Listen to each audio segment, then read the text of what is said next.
Hello, everybody. Sorry for not making any new videos of lately or coming on here and saying hi to all my new subscribers that I've gotten lately. Because I bet the old and new subscribers are probably wondering why I'm not really doing much on my channel as of lately. And that's because I've been very busy with my personal life. I mean, very busy. I mean, career plans busy. But right now, I have some free time on my hands, and I thought that because we are in the month of October, what better time to release new material? Because right now, Halloween is in the air, and it's about to happen very soon at the end of the month. And I thought about releasing some new videos, a few new videos, and I thought about releasing one that just featured me, and it was just me talking to you about a particular topic.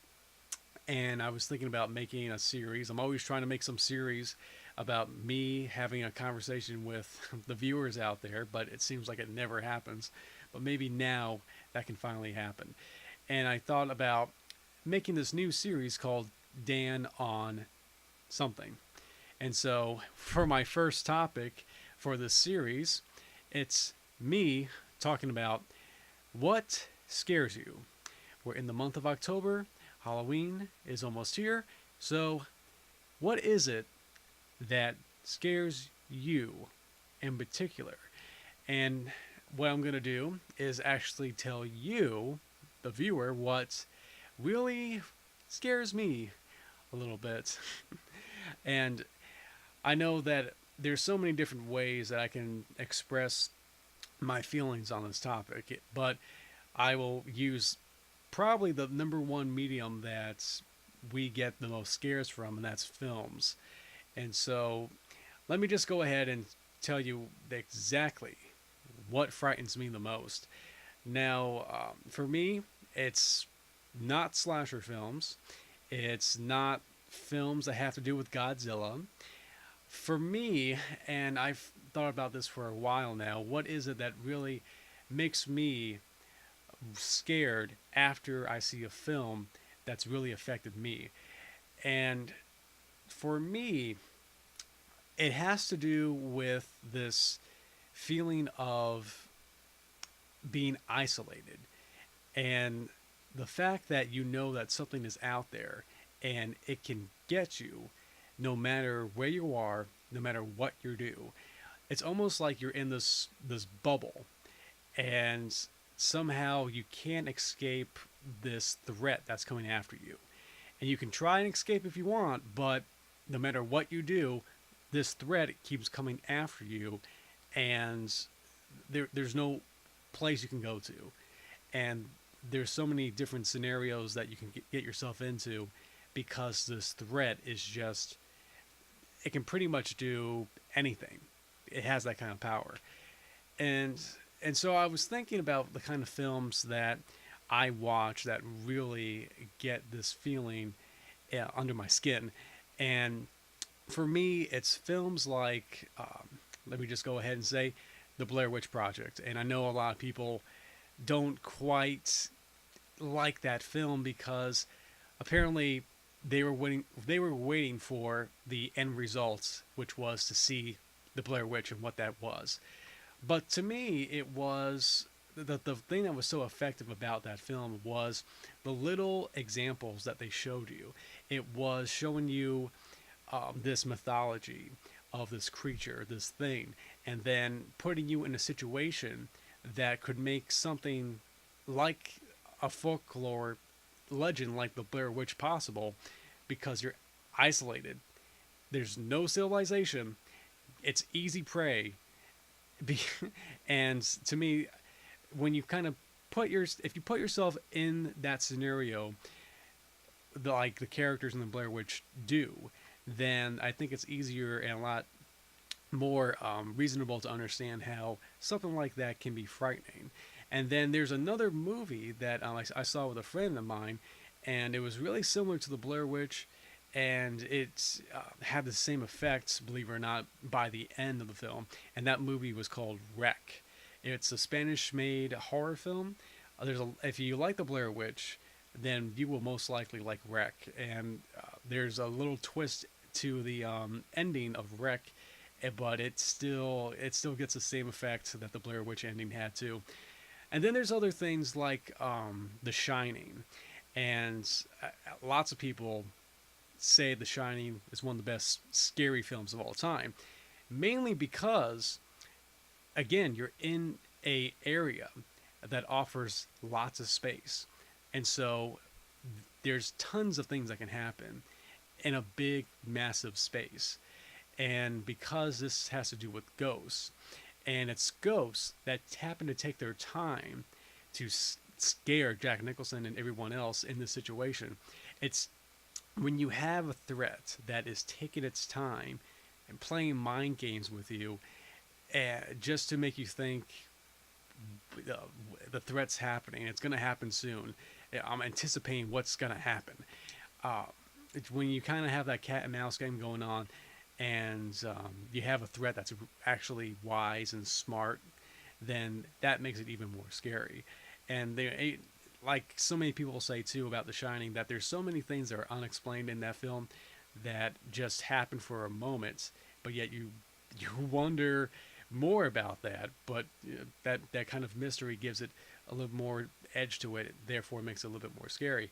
Um, and then there are films like that have to do with alien abduction, because of, yet again, this element of, here's this intelligent creature that is coming to actually do science experiments on you, and you can get traced back no matter where you are, no matter what time of day it is. These aliens can come and get you no matter what. And I will say that there was one movie in particular that actually got me going when it came to alien abductions, and that's the movie Fire in the Sky. And but then there's also TV documentaries that talk about people who were actually abducted by aliens, and there were some there were some shows like that that were a little bit too much to handle, mainly because the makers of those shows decided to make the actual background music scary to get you anticipated for what was going to happen next in the scene. And I don't think that's the best way to draw in viewers if you're going to freak them out before you actually get to the freaky stuff in this particular situation with aliens.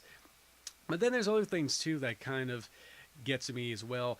I know people will get freaked out by Jaws because that's something that can actually happen to you. And the funny thing is, when it comes to something like Jaws, for me, it's not that I'm afraid to go in the water. For some strange reason, it's swimming underneath docks. And I don't know why that is, but for me, it's just some strange effect. I don't know why, but that freaks me out a lot more than actually swimming. What am I saying? Swimming in open water. But then again, you have the same element in effect with Jaws. You can't escape this environment that you're in because the thing that's trying to get you has a better advantage than you will ever have. And that's really, really a bad outcome. But with that said, I probably should actually get to my number one most frightening experience when it came to an actual scary movie. Something that freaked me out so much, I recorded it off of the TV. And there was a moment in time when I was getting back-to-back nightmares, and I could not stop thinking about this film because it was just got into between the lines of my mind, and I couldn't escape the nightmares I was getting from this. It got to the point where my mom actually threw away the VHS tape because it was so bad. And that movie just happened to be Killer Clowns from Outer Space. Yeah. Uh, when you're a little kid, how can you not be afraid of a film like that? And that's all I'm going to say. But, looking back on that film, it's actually interesting to note how before Killer Clowns from Outer Space, we didn't have popular culture kind of make the scary looking clown famous and well known. But it seemed like after Killer Clowns from Outer Space, it seemed like the scary clown image was actually more commonplace. And I think that's a little piece of credit that the Killer Clowns from Outer Space doesn't quite get. But then there's also Stephen King's movie It. But I can probably make the argument that the clown from It doesn't quite compare to the clowns that are shown in Killer Clowns from Outer Space. And yet, if you go back and look at that film, it's pretty amazing how amazing and also creepy they were able to make those puppet heads and all those different clown motifs really crazy, scary, and very interesting and fun. But when it comes down to the number one film, any kind of piece of scary storytelling that really got me in all my life, it just happened to be Killer Clowns from Outer Space. And now it happens to be isolated incidents where you find yourself completely far away from civilization and you might have something on your back, but you don't quite know where it is. But it can happen to you. It's when you're out there in the open fields, you don't know what's going to happen. So that's going to be my topic for today. And I would like everyone out there who's watching this to actually leave a comment and tell me what story, what film, what was the number one unbelievable scary thing that you experienced that really freaked you out and you didn't know how to handle it because it was that unbelievably scary. So that'll be it for now, and I'll see you guys later, and I'll have more coming your way. And have a happy October, and have a happy Halloween for those who are going to celebrate it.